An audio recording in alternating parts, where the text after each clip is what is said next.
कहानी की शुरुआत में हमें वर्ल्ड फेमस डॉक्टर कांजी को दिखाया जाता है। जब से उसकी छोटी बहन की मृत्यु एक ऐसी बीमारी से हुई जिसका कि उस समय कोई भी इलाज नहीं था, तब से उसने डिसाइड किया कि वो एक डॉक्टर बनेगा और अपना पूरा जीवन एक ऐसी दवाई को बनाने में लगा देगा जो कि हर एक बीमारी को ठीक कर सके। फिर सालों तक पढ़ने के बाद कांजी एक वर्ल्ड फेमस डॉक्टर बन जाता है जो कि अपने वादे अनुसार एक ऐसी दवाई को बनाने में लग जाता है जो कि हर एक बीमारी का तोड़ हो। यहाँ पर वो कभी कभी अपने खाने पीने को भूल के ओवर टाइम करता है, जिसकी वजह से उसकी शारीरिक क्षमता बहुत ज़्यादा ही कम हो जाती है। एक दिन वो ऐसे ही काम कर रहा होता है तो वो सोचता है कि मुझे कुछ देर का रेस्ट ले लेना चाहिए, तो फिर वो 40 मिनट का अलार्म लगा के अपने सोफे पे ही सो जाता है। लेकिन 40 मिनट बीतने के बाद भी उसकी आंखें नहीं खुलती हैं। इसका मतलब ये है कि उसकी किसी वजह से मृत्यु हो गई है। अगले दिन उसकी जब आंखें खुलती हैं तो वो अपने आप को एक अलग ही जगह पाता है जहाँ पर उसके पास एक लड़की खड़ी होती है जो कि उसे देख के बहुत ज्यादा ही खुश होती है और वो उसे फार्मा कह रही होती है, जिसे सुन के कांजी बहुत ज्यादा ही कंफ्यूज होता है और वो बाहर की दुनिया देखने के लिए अपने बेड से उतरता है। तो वो रियलाइज करता है कि उसकी बॉडी बहुत ज्यादा ही कमजोर हो चुकी है। तभी उसकी मेड उस पर चिल्लाने लगती है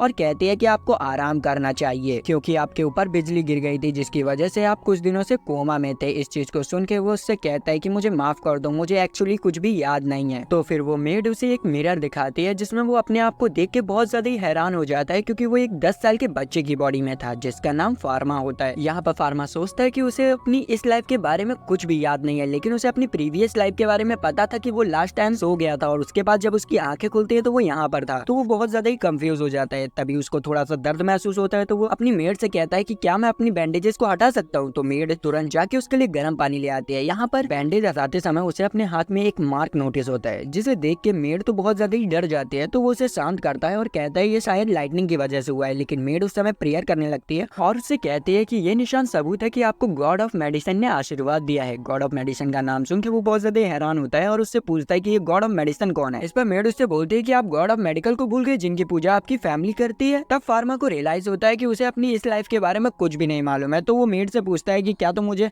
सब कुछ बताओ कि मैं थोड़ा सा कंफ्यूज हूँ। तो मेड सबसे पहले अपना इंट्रोडक्शन देती है और कहती है कि मेरा नाम लॉटे है। फिर वो उसे महल घुमाते हुए बताती है कि आपकी फैमिली एक रॉयल फार्मासिस्ट है जो कि रॉयल फैमिली के लिए मेडिसिन बनाती है। और फिर वो उसे उसकी फैमिली फोटो दिखाती है और वो उसे ये भी बताती है कि आपकी फैमिली मैजिक में भी बहुत ज्यादा ही अच्छी है। इस चीज को सुन के फार्मा उससे पूछता है कि क्या मैं भी मैजिक यूज कर सकता हूँ। इस पर लॉटे घबराते हुए उससे कहती है कि अब आप ये मत कहिएगा कि आप मैजिक भी भूल चुके हैं, अगर ऐसा हुआ तो आपको टाउन से बाहर निकाल दिया जाएगा। जिस पर फार्मा कहता है कि हाँ मुझे याद नहीं है। इसे सुन के वो पहले तो डरने लगती है, फिर उससे कहती है कि आप मेरे अलावा इसे किसी को भी नहीं बताएंगे। और मैं आपको एक बात बता दूं कि आप वाटर मैजिक में बहुत ज्यादा ही अच्छे थे, इसीलिए अभी से आपको इसकी प्रैक्टिस करनी चाहिए। फिर हम देखते हैं कि फार्मा अपने रूम में बैठ के उसी की प्रैक्टिस कर रहा होता है। तभी वो अपने दिमाग में वाटर मॉलिक्यूल्स को इमेजिन करता है जिससे कि उसके हाथों में से वाटर निकलने लगता है, जिसे देख के वो बहुत ज्यादा ही हैरान हो जाता है। अब वाटर तो निकल आता है लेकिन उसे उसको रोकना नहीं आता है, तो वो घबरा के सारे पानी को बाहर फेंक देता है और बाहर ही लौटे खड़ी होती है जो कि देख लेती है कि फार्मा मैजिक यूज कर सकता है। तो वो बहुत ज्यादा ही खुश हो जाते हैं। यहाँ पर फार्मा रुकता नहीं है, वो और भी मॉलिक्यूल्स को निकालने की कोशिश करता है। तो वो निकाल भी पा रहा होता है और दूसरे हाथ से उन्हें इरेज भी कर रहा होता है। तभी लॉटे उसके पास आती है और उसे उसके लाइब्रेरी को दिखाने ले जाती है और बताती है कि यहाँ पर जितनी भी बुक्स हैं वो आप पहले ही पढ़ चुके हैं। जिनमें से वो एक बुक को उठा के पढ़ने की कोशिश करता है और सरप्राइजली वो उसकी लैंग्वेज को आराम से पढ़ पा रहा होता है। इसके बाद फार्मा अपनी फैमिली के साथ डिनर करने जाता है जहाँ पर उसे ठीक देख के उसके फादर उससे कहते हैं कि मुझे बहुत ज्यादा अच्छा लगा कि तुम ठीक हो गए हो, लेकिन हमने जो वादा किया था कि मैं तुमसे कुछ क्वेश्चन पूछूंगा अब उसका समय आ चुका है। इस पर उसकी मदर कहते हैं कि अभी तो ये ठीक होके आया है, कुछ देर बाद पूछ लीजिएगा।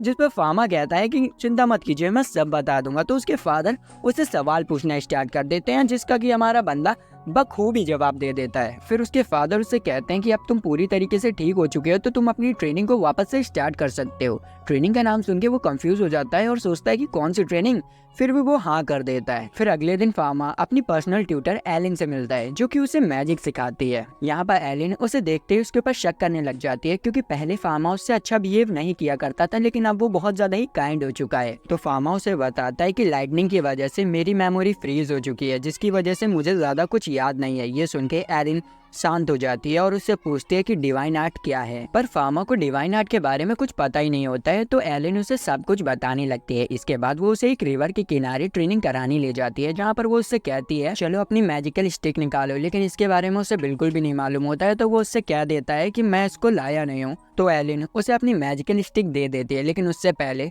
वो उसे एक डेमो करके दिखाती है ताकि वो उसे देख के सीख सके। फिर उस डेमो को देख के फार्मा ट्राई करता है और वो इतना खतरनाक मैजिक कर देता है जिसे देख के एरन बहुत ज्यादा ही घबरा जाते हैं और वो उसे पहले चेक करने लगती है। फिर उसके मैजिक को नापने के लिए वो उसके हाथ में एक टूल पकड़ा देती है जो कि मैजिक मेजर करता है। यहाँ पर जैसे ही फार्मा उस मैजिक टूल के अंदर अपना माना डालने लगता है, वैसे ही वो मैजिक टूल टूट जाता है, जिसे देख के एरन की और ज्यादा ही फट जाती है और वो दहशत में आ जाती है, क्योंकि इतना खतरनाक मैजिक या तो कोई गॉड के पास हो सकता है या डीमन के पास। फिर हम कुछ देर बाद की सीन देखते हैं जहाँ पर एलिन और फार्मा एक बेंच पे बैठे होते हैं और यहाँ पर एलिन अभी भी दहशत में होती है। तो उसे शांत करने के लिए वो उसे हंसाने की कोशिश करता है और यहाँ पर एलिन हंसने भी लगती है। तभी फार्मा को अपनी एक एबिलिटी का पता चलता है जिसका नाम डिवाइन आई है, जिसकी मदद से वो किसी भी व्यक्ति की इंजरीज के बारे में पता कर सकता है। तो वो यहाँ पर एलिन को स्कैन करने लगता है और उसे पता चलता है कि एलिन की आंखों और उंगलियों में दिक्कत है। तो वो डायरेक्ट जाके उसकी उंगलियों को पकड़ लेता है और उससे कहता है क्या तुम्हारे हाथों में दिक्कत है। इस पर वो हैरान होकर फार्मा से पूछती है कि आखिर तुम्हें कैसे पता चला।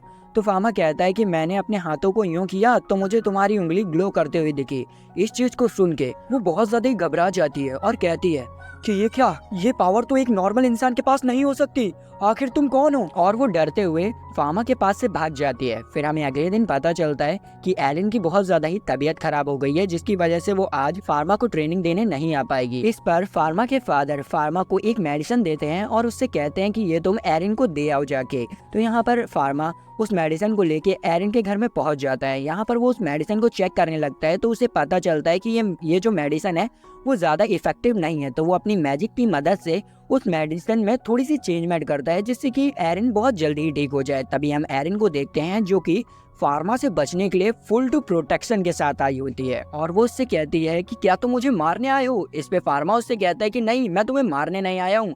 तो वो अपना मास्क उतार देती है और हम देखते हैं कि सही में एलिन की हालत बहुत ज्यादा खराब हो रखी होती है। तो वो उससे पूछती है कि आखिर तुम क्या करने आए हो। फार्मा कहता है कि तुम बीमार हो ना, इसलिए मेरे फादर ने तुम्हारे लिए मेडिसिन भेजी हैं और इसमें मैंने भी कुछ ऐड ऑन किया है। इस चीज को सुन के एलिन डर जाती है और उससे कहती है कि क्या तुमने इसमें जहर मिलाया है मुझे मारने के लिए। इस पे वो कहता है कि ऐसा कुछ भी नहीं है, तुम इसे खा ले, तुम्हें कुछ भी नहीं होगा। लेकिन एलिन उसकी बातों पर विश्वास नहीं करती है।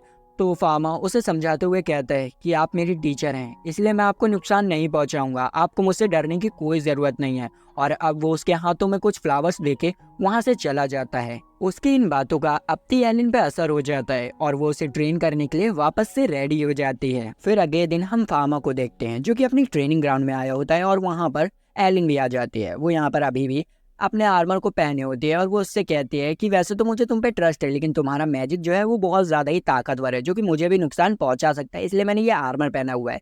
और वो उसे थैंक यू भी कहती है क्योंकि उसने जो मेडिसिन दी थी वो उसके ऊपर काम कर गई।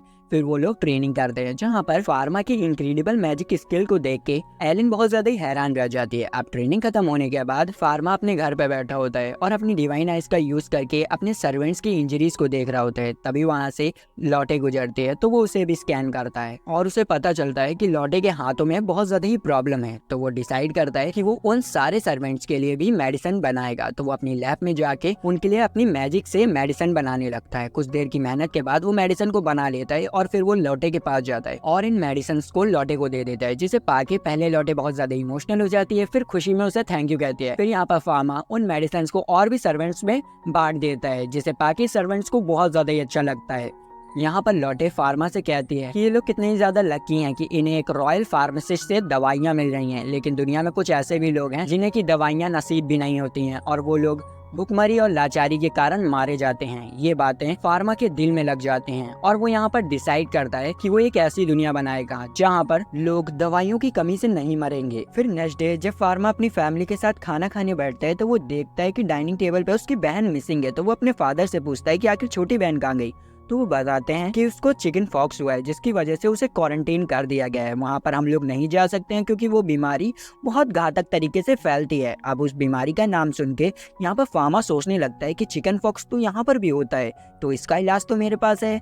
तो वो यहाँ पर क्या करता है, अपनी बहन के लिए एक मेडिसिन बनाने लगता है अपनी पास्ट मेमोरी के नॉलेज की मदद से। और वो यहाँ पर अपनी बहन के खाने में वो दवाई मिलाकर उसके रूम में पहुंच जाता है। उसे अपने रूम में देख के उसकी बहन कहती है कि फादर ने तो मना किया है ना कि मेरे पास कोई भी नहीं आ सकता, तो आप यहाँ पर क्या कर रहे हैं। जिस पर फार्मा उससे कहता है कि ये एक सीक्रेट है, तुम इसके बारे में किसी को भी नहीं बताओगी। और फिर वो उसे खाना खिला देता है। कुछ हफ्तों बाद हम देखते हैं कि उसकी बहन उसकी दवाई की वजह से ठीक हो जाती है। फिर फार्मा अपने लैब में जाके एक मिनी माइक्रोस्कोप बनाता है, क्योंकि वो हर समय तो अपनी फिंगर को स्क्रॉल करके डिवाइन आई का यूज नहीं कर सकता है ना। तभी उसके लैब में एक बंदा आता है और उससे कहता है कि आपके फादर आपको बुला रहे हैं। जैसे ही फार्मा अपने फादर के ऑफिस में पहुंचता है तो उसके फादर उससे कहते हैं कि जल्दी से अपना बैग पैक कर लो, हमें रॉयल किंगडम जाना है। इतना कहते ही सीन शिफ्ट होती है और हमें अगले दिन की सीन दिखाई जाती है, जहां पर फार्मा और उसके फादर रॉयल किंगडम पहुंच चुके होते हैं। और यहाँ पर हमें पता चलता है कि प्रिंसेस की हालत बहुत ज्यादा ही खराब है और वो मरने की हालत में है, जिसकी वजह से दुनिया के बेस्ट फार्मासिस्ट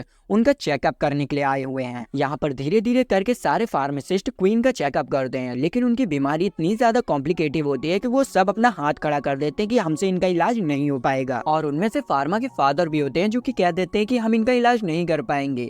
तभी फार्मा सोचने लगता है कि आखिर ऐसी कौन सी बीमारी है जिसका कोई इलाज ही नहीं कर पा रहा है। तो वो अपनी डिवाइन आई का यूज करके क्वीन को स्कैन करने लगता है और उसे पता चलता है कि क्वीन को तो ट्यूबरकुलोसिस है। इस डिसीज में इंसान के ऊपर कोई दवा काम ही नहीं करती और इसके पेशेंट को सिर्फ इंजेक्शन दे के बचाया जा सकता है। लेकिन इस दुनिया में तो इंजेक्शन एग्जिस्ट ही नहीं करते, तो आखिर इन्हें बचाए कैसे। वो ये सब सोच ही रहा होता है कि तभी क्वीन के बच्चे बाहर से क्वीन के पास आते हैं और उसके पास आके रोते हुए कहते हैं कि मॉम, आप हमें छोड़ के नहीं जा सकते हैं, हम आपके बिना नहीं रह सकते हैं। अब उन्हें रोता हुआ देख के यहाँ पर फार्मा अपना कंट्रोल खो देता है और वो डायरेक्ट क्वीन के पास जाके उनसे रिक्वेस्ट करता है और कहता है कि क्या मैं आपका इलाज कर सकता हूँ, क्योंकि मेरे पास एक ऐसी दवा है जो कि आपको ठीक कर सकती है। इस चीज को सुन के सब लोग बहुत ज्यादा ही हैरान हो जाते हैं और उससे कहते हैं कि ये लड़के क्वीन को परेशान मत करो। यही चीज उसके फादर भी कहते हैं कि फार्मा, कोई ऐसी बेवकूफ़ी मत करो जिसकी वजह से क्वीन को परेशानी झेलनी पड़े।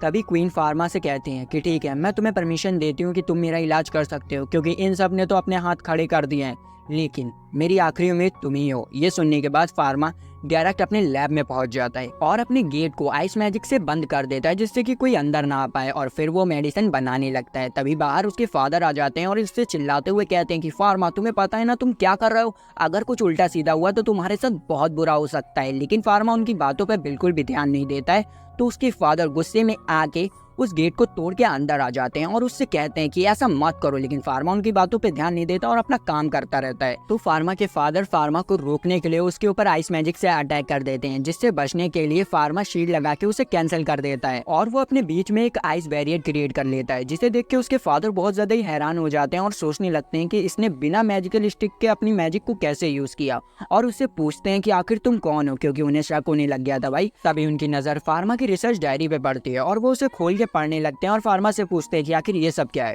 तो फार्मा उन्हें बताता है ये सब नई मेडिसिन के फॉर्मूला हैं, जब मैं कोमा में था तब मुझे इनके सपने आया करते थे और मैंने इन्हें याद कर लिया। ये सब सुन के उसके फादर कहते हैं अच्छा ये बात है, मैंने तुम्हारे शोल्डर को देखा और मैं समझ चुका हूँ कि तुम्हें गॉड ऑफ मेडिसिन से आशीर्वाद मिला है, इसीलिए तुम्हें ये सपने भी आ रहे हैं। ठीक है, मुझे तुम पे भरोसा है, करो अपना काम। और ये कह के वो वहाँ से चले जाते हैं। फिर फार्मा मेडिसिन बनाना स्टार्ट कर देता है। मेडिसिन बनने के बाद अगले दिन वो अपनी मेडिसिन को लेके रॉयल किंगडम में पहुंच जाता है। यहाँ पर प्रिंसेस को दवाई देने से पहले वो उन्हें बताता है कि आपकी जो बीमारी है वो इन्फेक्शन की वजह से हुई है, जिसकी वजह से आपको ये जो दवा है वो 1 से 2 साल तक की लेनी पड़ सकती है, इसलिए आपको तैयार रहना पड़ेगा। और वो उनका एक ब्लड सैंपल लेके अपने माइक्रोस्कोप से उनके अंदर बैक्टीरिया दिखाता है, जिसे देख के वो सही में हैरान हो जाते हैं। इसके बाद फार्मा मेडिसिन के 2 ग्लास तैयार करता है और एक खुद पीता है और एक क्वीन को दे देता है और उनसे कहता है कि अब हम दोनों की किस्मत इस मेडिसिन पर टिकी हुई है। लेकिन किसी को कुछ भी नहीं होता है और यहाँ पर क्वीन थोड़ी देर बाद अपने आप को बेहतर महसूस करने लगे, जिसे देख के सारे फार्मासिस्ट फार्मा की तारीफ करने लगते हैं। इसके बाद फार्मा अपने फादर के साथ वापस अपने मेंशन में आ जाता है। फिर हमें 3 महीने बाद ये सीन दिखाई जाती है जहाँ पर फार्मा क्वीन को चेक करने के लिए आया होता है और वो उन्हें बताता है कि अब आप धीरे धीरे करके ठीक हो रही हैं। तभी क्वीन उससे कहती है कि मैंने तो जीने की होप ही छोड़ दी थी, मुझे ऐसा लगने लगा था कि मैं मरने वाली हूँ, लेकिन एक पर्सन की वजह से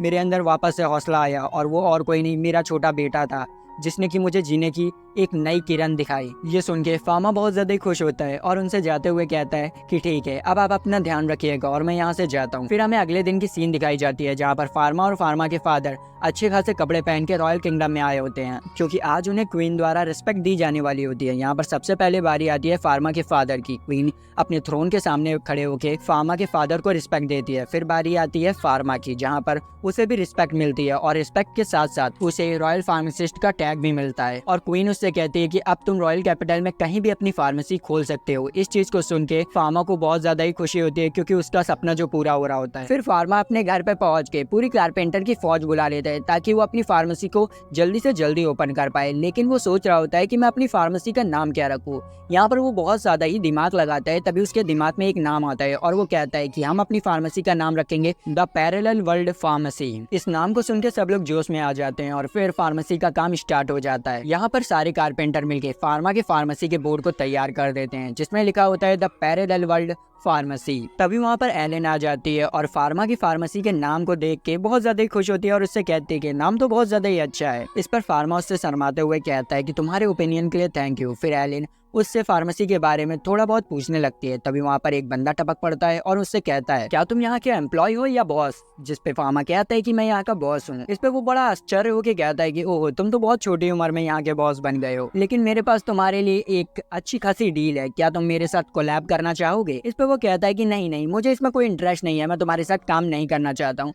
तो वो कहता है कि बड़ा पछताओगे, कर लो कोलैब, तुम वैसे भी इससे क्या ही कमा लोगे। तो वो कहता है कि मुझे कमाना भी क्या है, मैं सिर्फ गरीब लोगों को सस्ती दवा बांटना चाहता हूँ जिससे उनका भला हो। इसे सुन के वो बहुत ज्यादा ही हैरान रह जाता है और कहता है कि ऐसा तो तुम्हारे फार्मेसी डूब जाएगी, तो मैं तुम्हें बचा लूंगा, आ जाओ मेरी टीम में। लेकिन वो मना कर देता है। तभी वो मोटू फार्मा को फोर्स करने लग जाता है। इस पर एलिन को गुस्सा आ जाता है और वो उससे कहती है कि यहाँ से भाग रहे हो या पिटोगे। तो वो मोटू एलिन से अपनी बेइज्जती कराने के बाद वहाँ से चला जाता है। इसके बाद फार्मा अपने फार्मेसी के अंदर आ जाता है, जहाँ पर वो देखता है कि फार्मेसी में सिर्फ 2 वर्कर्स हैं, जो कि वो खुद ही हैं। तो वो सोचता है कि हमें वर्कर्स को बढ़ाना चाहिए। तभी वहाँ पर लौटे भी आ जाती है और उससे काम मांगने लगते हैं, कहते हैं कि मैं यहाँ पर सब कुछ कर सकती हूँ जैसे मैं घर पे करती हूँ।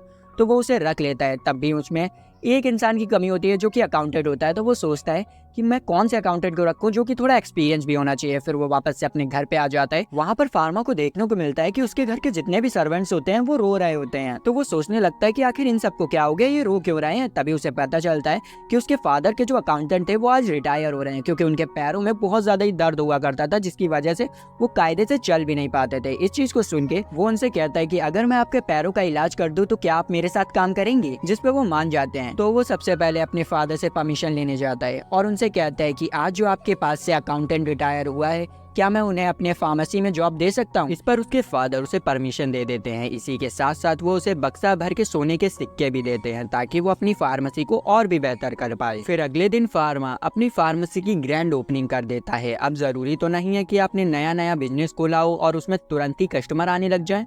वैसा इन्हीं के साथ होता है। 1 महीना बीत जाता है लेकिन उनके फार्मेसी में कोई भी कस्टमर नहीं आता, सिवाय एक बूढ़े आदमी के, जो कि वहाँ पर सिर्फ एक टॉफी खरीदने आता था। इस चीज से वो लोग बहुत ज्यादा ही परेशान होते हैं। तभी फार्मा के माता पिता भेष बदल के फार्मा की फार्मेसी में आए होते हैं, लेकिन फार्मा उन्हें आराम से पहचान लेता है। फिर वो उन्हें अंदर ले जाता है और बताता है कि मेरी फार्मेसी बिल्कुल भी नहीं चल रही है, यहाँ पर कोई कस्टमर आता ही नहीं है, जिससे कि मैं बहुत ज्यादा ही परेशान हूँ। इस चीज को सुन के उसके फादर उससे कहते हैं कि क्या तुम मुझे अपनी फार्मेसी दिखा सकते हो? तो यहाँ पर फार्मा उन्हें अपनी फार्मेसी दिखाने लगता है। वो सबसे पहले उन्हें मेडिसिन रूम दिखाता है, जहाँ पर बहुत सारी मेडिसिन रखी होती है। फिर वो उन्हें पेशेंट्स के लिए बनाए गए बेडरूम्स को भी दिखाता है। उसके बाद वो उनसे पूछता है कि क्या आपको यहाँ पर कोई कमी दिखी? जिस पे उसके फादर कहते हैं कि यहाँ पर कोई कमी नहीं है, सब बढ़िया है। यहाँ पर फार्मा की मॉम उसे एक सजेशन देती हैं कि तुम्हें एक मेडिसिन के साथ साथ ब्यूटी प्रोडक्ट्स को भी बनाना चाहिए, जो कि कम कीमत में हो और बहुत अच्छी क्वालिटी में हो, जिससे कि हर प्रकार की महिलाएं तुम्हारे प्रोडक्ट्स को खरीदेंगी। उनका ये सजेशन उसे बहुत ज़्यादा ही अच्छा लगता है। तभी उसके फादर कहते हैं कि अगर तुम इन प्रोडक्ट्स को बनाओ तो इनमें किसी भी प्रकार के केमिकल का यूज़ मत करना, वरना ये स्किन डिसीज का कारण बन सकते हैं। यहाँ पर उन लोगों के बीच में बातें चली रही होती है कि तभी वहाँ पर घबराते हुए एक बंदा आता है और फार्मा से कहता है कि क्या यहाँ पर कोई फार्मासिस्ट है? एक लड़की की हालत बहुत ज़्यादा ही खराब है। ये सुन के फार्मा उसके साथ उस लड़की के पास जाता है और हम देखते हैं कि उस लड़की की सही में बहुत ज़्यादा ही हालत खराब होती है। तो फार्मा अपनी डिवाइन आइज का यूज़ करके उसको स्कैन करने लगता है तो उसे पता चलता है कि उसके हाथों में बहुत ज्यादा ही सेवियल वाले कट लगे हुए हैं, जिसकी वजह से उसका हैवी ब्लड लॉस हो गया है और उसकी हालत ऐसी हो गई है। तो फार्मा उसे अपनी फार्मेसी में ले आता है और उसका इलाज करने के बाद उससे पूछता है कि आखिर तुमने अपने हाथों में कट क्यों लगाए। तो वो लड़की बताती है, मेरे क्रश ने मुझे रिजेक्ट कर दिया जिसकी वजह से मैंने अपने हाथ को काट लिया। और वो ये कहते हुए रोने लगती है और उन लोगों से माफी मांगती है कि उसकी वजह से उन लोगों को बहुत ज्यादा प्रॉब्लम को फेस करना पड़ा। इस पे एलन उससे कहती है कि ऐसी बात नहीं है, अब तुम वापस ये सब नहीं करोगी। फिर हमें कुछ दिनों बाद की सीन दिखाई जाती है जहाँ पर वो लड़की वापस से फार्मा की फार्मेसी में आई होती है। अब फार्मा ने अपने ब्यूटी प्रोडक्ट्स भी बना के तैयार कर दिए होते हैं, तो वो उस लड़की को कुछ डेमो के लिए देता है जिसे लगा कि उसे बहुत ज़्यादा अच्छा लगता है। इधर हम लॉटे को देखते हैं जो कि कुछ ब्यूटी प्रोडक्ट्स को लेडीज़ में बांट रही होती है, जिससे कि उसकी अच्छी खासी मार्केटिंग हो जाती है और धीरे धीरे करके उसके फार्मेसी में बहुत सारे कस्टमर भी आने लगते हैं, क्योंकि फार्मा के ब्यूटी प्रोडक्ट्स बहुत ज़्यादा सस्ते भी होते हैं और अच्छे भी होते हैं। अब ब्यूटी प्रोडक्ट्स की बढ़ती डिमांड को देख के वो उसकी एक अलग ही ब्रांच खोल लेता है जहाँ पर वो बहुत सारी ब्यूटिशियंस को रखता है ताकि वो बहुत ज़्यादा ही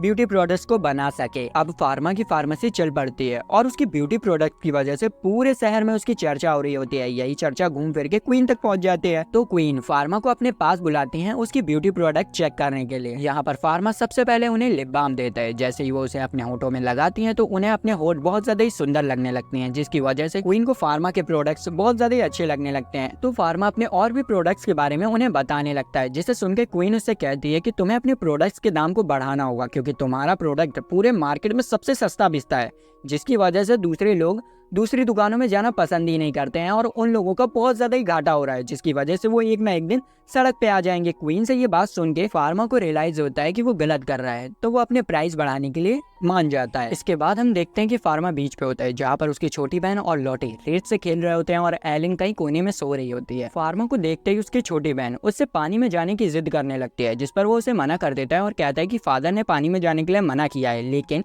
लॉटे और उसकी छोटी बहन दोनों जिद करने लग जाती है, तो वो उन्हें रोक नहीं पाता है और जाने की इजाजत दे देता है। यहाँ पर फार्मा की छोटी बहन फार्मा को भी अपने साथ चलने के लिए कहती है, लेकिन यहाँ पर फार्मा उसे मना कर देता है। उसके मुंह से ये बात सुन के फार्मा को अपनी छोटी बहन की याद आने लग जाती है और वो एक जगह बैठ के बहुत ज्यादा ही रोने लगता है। तभी उसे अपनी छोटी बहन के चिल्लाने की आवाज आती है। वो देखता है कि वो पानी में डूब रही है, तो वो उसे बचाने के लिए दौड़ता है, क्योंकि उसे लगता है कि कहीं वो अपनी पहली वाली बहन की तरह इसे भी ना खो दे। और वो बिना सोचे समझे पानी में कूद जाता है और जल्दी से उसकी ओर जाने लगता है। जैसे ही वो वहां पर पहुंचता है तो वो देखता है कि उसकी छोटी बहन पानी के अंदर डूबती चली जा रही है और वो भी उसे बचाने की कोशिश करता है, लेकिन वो बचा नहीं पा रहा होता है। तो वो गुस्से में तेजी से चिल्लाता है। तो अब क्या होगा? क्या फार्मा अपनी इस लाइफ वाली बहन को बचा लेगा या अपनी पुरानी लाइफ वाली बहन की तरह उसे भी खो देगा? अब आपको ये सब पार्ट 2 में पता चलेगा। तो अगर आपको ये वीडियो अच्छी लगी, लाइक सब्सक्राइब घंटा दबाएं, हमारी फैमिली में आ जाएं और पार्ट 2 के लिए कमेंट जरूर करें। और थैंक यू 10K फैमिली करने के लिए। तो मिलते हैं नेक्स्ट वीडियो में। Bye bye.